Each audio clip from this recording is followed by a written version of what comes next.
In this film, we will see the story of 8 people, that how they die or are killed. Day 1. At the beginning of the story, we see Jonathan, who wanted to become an actor, and he came to Fillmore casting director Alex for an audition. Missy, wife of director Alex, calls Jonathan for his turn. Jonathan goes to meet the director. Alex tells, we have a role of a police officer, and you should perform as if you are a real police officer. While performing, Jonathan was feeling shy. Alex tells that I don't think you can act. If you do so, then you can't work in this movie. Jonathan finds a picture of an actor before leaving. He picks it up and takes it to a bar. When he is getting drunk, he got intoxicated. Suddenly, the picture that he brought with him. He seems to talk with him. Don't let that bastard. The man in the picture tells that if you want a role in the movie, then visit the director again and show him your potential. Now, Jonathan calls the director again and asks, will you give me another chance? I want to show you my act again. Later, in front of director Alex, he acts very well. The director also likes his performance. Now at the end, there is a script where the officer shoots someone. Jonathan takes out his gun, and while performing the act, he really shoots director Alex. Missy comes, gets scared and screams. Now day 2. Missy was very happy. She calls her friend Priscilla and tells her everything. My husband is dead now, the whole company is mine. I am going to handle all this stuff. Missy also tells Priscilla about Jonathan.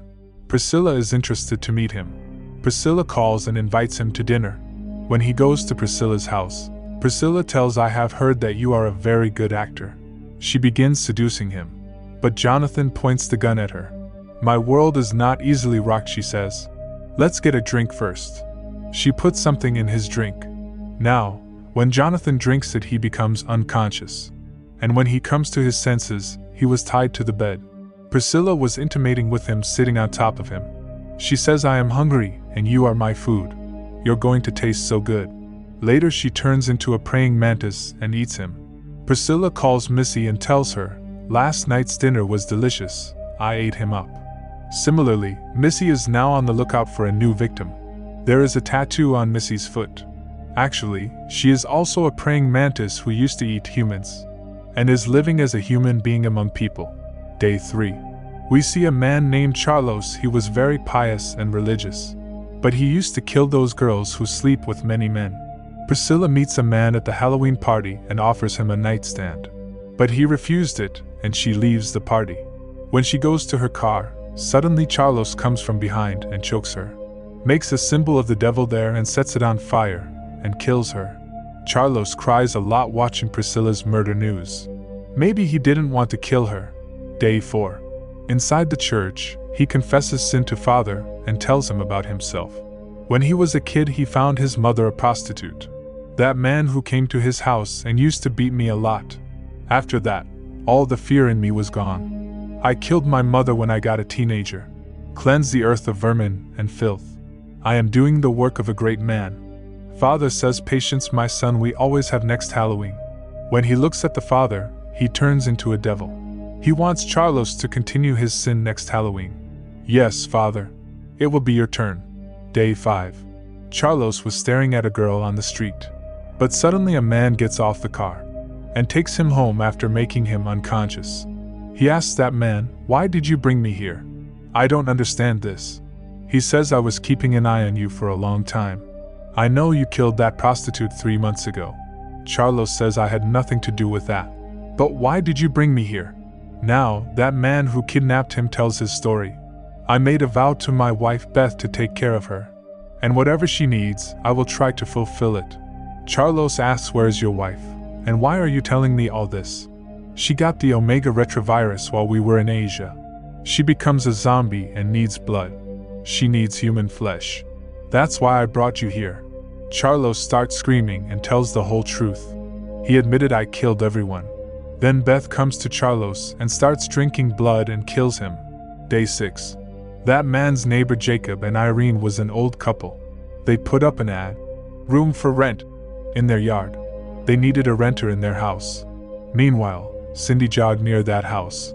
She looks at this board and tells her friend Kat about it, because she needed a room for rent. Takes a picture of the board and sends it to her. In the evening, when Kat goes to that couple's house, They meet her very lovingly, and tells her our house is very nice, and you will like it very much.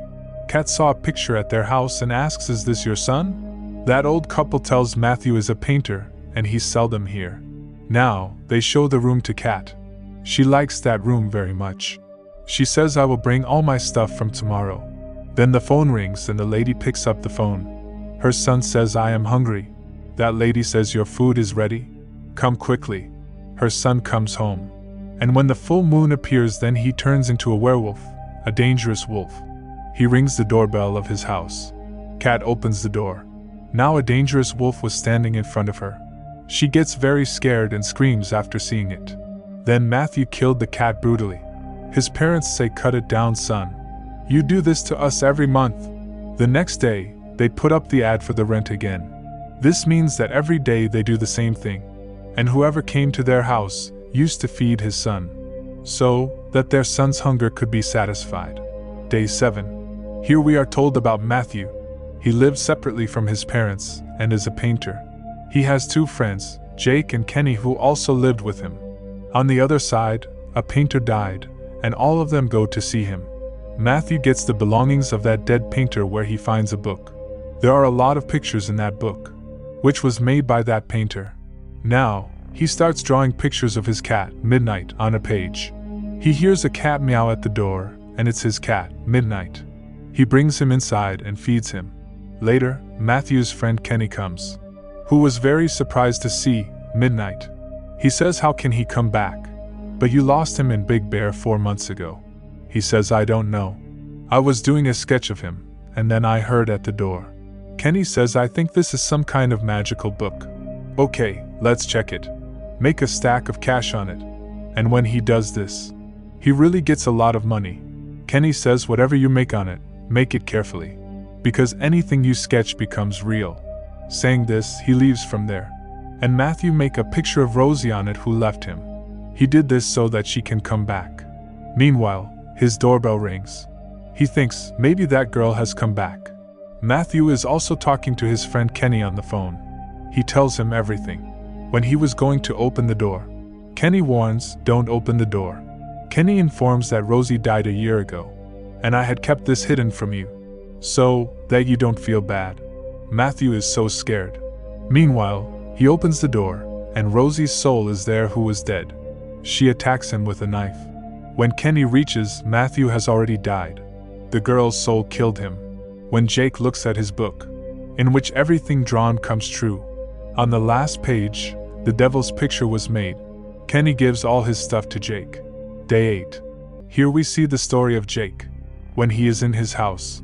Then his landlord comes and scolds, "If you don't give me the rent, I will throw you out of the house." Jake was a friend of a rich girl, Ruby, whose husband was old. She married him for his money. One day Jake and Ruby are intimating in her house.